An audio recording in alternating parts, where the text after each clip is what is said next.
reformasi kultural penting, tapi kita harus menyitir ucapan Jenderal Listio Sigit Prabowo bahwa ikan itu busuk dari kepalanya. Kalau kepalanya itu tidak diganti, otomatis semua akan tetap busuk. Atau sebaliknya, kalau sekarang kita lihat ikan itu busuk, berarti kepalanya yang busuk duluan.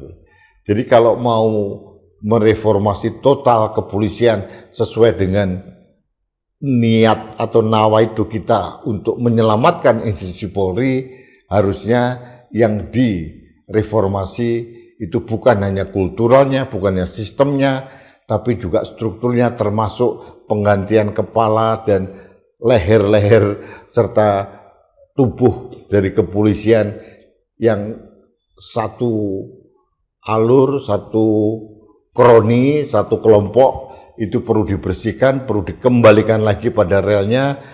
Jangan sampai polisi dipersepsikan seperti dulu lagi, polisi yang menjadi alat kekuasaan, polisi dimanfaatkan oleh kekuasaan sehingga timbul tudingan-tudingan dari masyarakat seperti parcok dan sebagainya.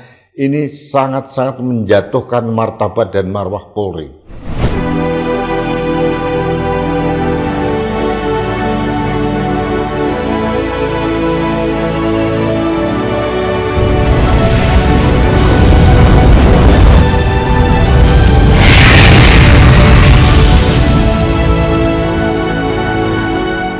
Halo sahabat Indonesia, kita bertemu kembali dalam Opini Rudi di Anak Bangsa Channel. Sahabat Indonesia, ikan itu busuk dari kepalanya. Kalimat ini pernah disampaikan oleh Kapolri Jenderal Polisi Listio Sigit Prabowo pada waktu beliau mengawali jabatannya 4 tahun 8 bulan yang lalu. Sekarang kondisi Polri sedang dalam sorotan. Pasca kerusuhan Agustus Kelabu, kemudian ditandai dengan terlindasnya atau dilindasnya Afan Kurniawan oleh mobil rantis Brimob Polda Metro Jaya, dan beberapa tindakan represif Polri mendapatkan sorotan yang sangat serius dari masyarakat. Beberapa tokoh bangsa yang tergabung dalam Gerakan Nurani Bangsa sudah menyampaikan langsung pada Presiden Prabowo terkait perlunya evaluasi total kepolisian. Rakyat melalui tuntutan rakyat yang diformulasikan dalam 17+8 juga menyinggung hal itu. Suara-suara koalisi masyarakat sipil, tokoh-tokoh bangsa senada menyuarakan hal yang sama. Presiden Prabowo cepat tanggap, diinstruksikan kepada Mensesnek untuk segera merespon tuntutan masyarakat dalam mereformasi kepolisian.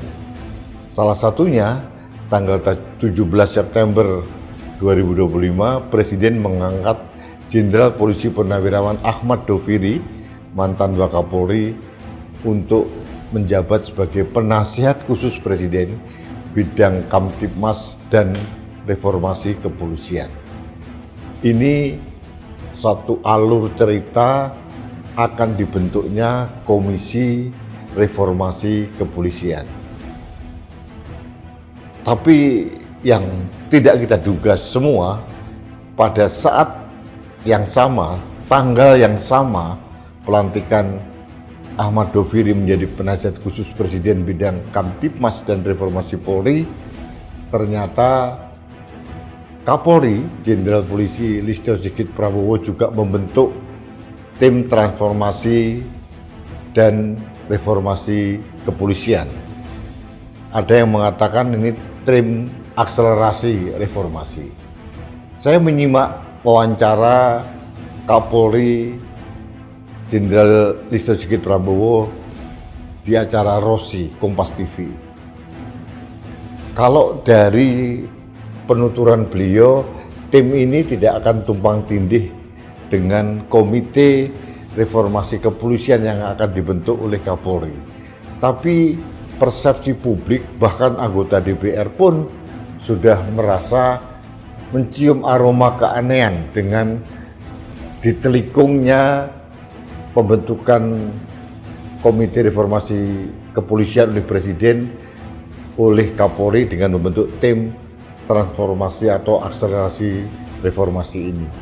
Penjelasan Kapolri tidak gamblang, tidak jelas, tapi sangat normatif. Persepsi publik mengatakan bahwa akan sulit mereformasi kepolisian kalau hanya diandalkan dari dalam pejabat-pejabat yang ditunjuk oleh Kapolri sendiri. Meskipun kita tahu ketua tim transformasi atau akselerasi reformasi kepolisian ini adalah orang yang sangat punya integritas, Komjen Polisi Krisnanda Dwi Laksana, seorang guru besar yang sangat intelektual, beliau juga akademisi. Tapi apapun terjadi, beliau masih dalam komando atau instruksi dari Kapolri. Saya mempunyai husnul dzon, pendapat positif atau prasangka positif. Mudah-mudahan tim transformasi dan akselerasi reformasi yang dibentuk oleh Kapolri ini adalah tim yang akan bersinergi atau menjawab apapun yang diputuskan oleh Komite Reformasi Kepolisian yang akan dibentuk oleh Presiden. Pembentukan ini dilakukan oleh Kapolri pada saat Presiden ada di luar negeri, dan kita menunggu Presiden sepulang dari luar negeri, dan beliau sudah ada di Indonesia tanggal 27 September, beliau sudah datang, tapi mungkin masih sibuk dengan urusan lain, salah satunya MBG. Tapi saya menduga dalam waktu yang tidak terlalu lama, beliau akan membentuk Komite Reformasi Kepolisian. Sudah ada beberapa tokoh yang akan terlibat dalam Komite Reformasi Kepolisian. Sudah pasti Jenderal Ahmad Doviri masuk di dalamnya. Ada juga Profesor Dr. Mahfud MD. Terakhir saya dengar Profesor Dr. Yusril Iza Mahendra juga akan masuk. Belum lagi tokoh-tokoh yang lain, mungkin juga mantan-mantan Kapolri atau bayangkara-bayangkara senior yang sudah pensiun. Agak sedikit aneh karena tuntutan rakyat maupun dari Gerakan Nurani Bangsa ini, reformasi kepolisian itu satu paket. Kalau perlu bukan hanya reformasi kultural yang menjadi inti dari permasalahan untuk mereformasi, juga perlunya reformasi struktural. Kita melihat Kapolri ini sudah menjabat 4 tahun 8 bulan, termasuk Kapolri yang cukup lama di era reformasi. Jadi memang perlu ada penyegaran. Kapolri sendiri dalam wawancara dengan Rossi sudah mengatakan siap diganti kapan saja. Tapi statement dari Kapolri ini agak bertolak belakang dengan mengapa tiba-tiba dibentuk tim reformasi dan akselerasi dari internal Polri sendiri. Kita berharap Komite Reformasi Kepolisian yang digagas, yang diinisiasi oleh Presiden segera dibentuk. Kemudian kita tahu format kerjanya seperti apa, tugasnya seperti apa, lingkup kerjanya seperti apa. Kita berharap tidak sekedar untuk membuat masukan-masukan tentang reformasi kultural dari Polri yang sekarang memang sedang bermasalah, tapi kita perlu juga melakukan regenerasi, penyegaran, reformasi struktural, dan kita harus mengembalikan polisi pada jati dirinya, pada tupoksinya, tugas pokok dan fungsinya sebagai penjaga Kamtibmas, pelindung masyarakat, pengayom masyarakat, kemudian juga melayani masyarakat di samping sebagai aparat penegak hukum. Saat ini persepsi masyarakat terhadap Polri jauh dari pengertian-pengertian ideal itu. Reformasi kultural penting, tapi kita harus menyitir ucapan Jenderal Listio Sigit Prabowo bahwa ikan itu busuk dari kepalanya. Kalau kepalanya itu tidak diganti, otomatis semuanya akan tetap busuk. Atau sebaliknya, kalau sekarang kita lihat ikan itu busuk, berarti kepalanya yang busuk duluan.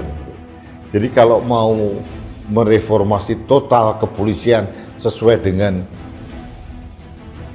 niat atau nawaitu kita untuk menyelamatkan institusi Polri, harusnya yang direformasi itu bukan hanya kulturalnya, bukan hanya sistemnya, tapi juga strukturnya, termasuk penggantian kepala dan leher-leher serta tubuh dari kepolisian yang satu alur, satu kroni, satu kelompok itu perlu dibersihkan, perlu dikembalikan lagi pada relnya.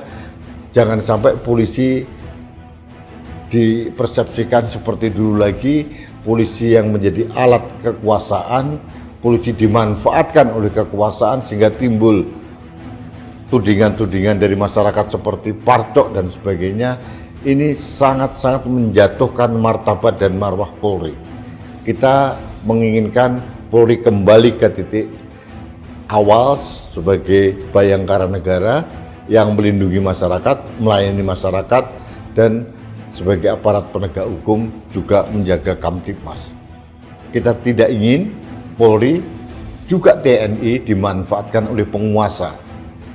Saya juga setuju dengan pendapat dari Profesor Henry Subiakto bahwa bukan hanya polisi yang harus direformasi, tapi juga ada undang-undang kepresidenan untuk membatasi agar presiden sebagai kepala pemerintahan, meskipun juga merangkap sebagai kepala negara, sebagai kepala pemerintahan, sebagai penguasa, presiden harus dibatasi. Jangan sampai institusi-institusi negara ini dimanfaatkan oleh penguasa, dalam hal ini adalah kepala pemerintahan, untuk kepentingan kekuasaan itu sendiri. Sehingga yang terjadi, polisi mempunyai citra yang sangat buruk, kepercayaan masyarakat saat ini juga sedang memburuk. Jadi apapun yang dilakukan oleh internal Polri itu tidak akan menumbuhkan kembali kepercayaan masyarakat. Kecuali satu, sikap tegas dari Presiden Prabowo agar tugas dari tim transformasi atau akselerasi reformasi internal Polri ini di hold dulu atau dibekukan dulu.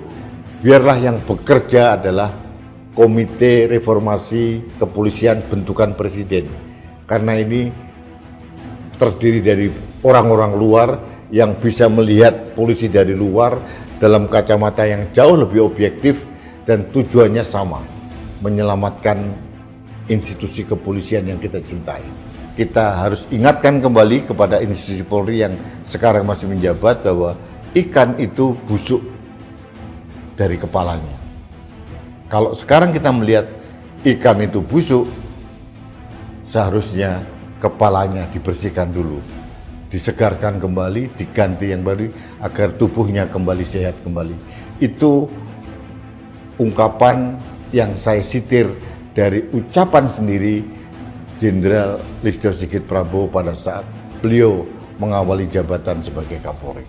Mudah-mudahan ini menjadi semangat dari Komite Reformasi Kepolisian yang dibentuk oleh Presiden, dan saya yakin Jenderal Listio Sigit Prabowo tetap tunduk dan patuh kepada Panglima tertinggi kepolisian, yaitu Presiden Republik Indonesia. Untuk apa?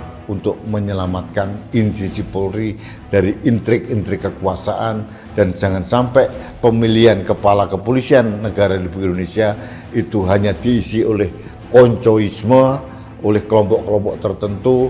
Dan kalau ini terjadi, ini tidak akan menimbulkan atau menumbuh kembangkan kembali kepercayaan masyarakat terhadap Polri. Itu concern saya dalam kesempatan ini. Terima kasih sahabat Indonesia. Kita bertemu kembali dalam Opini Rudi selanjutnya. Sampai jumpa.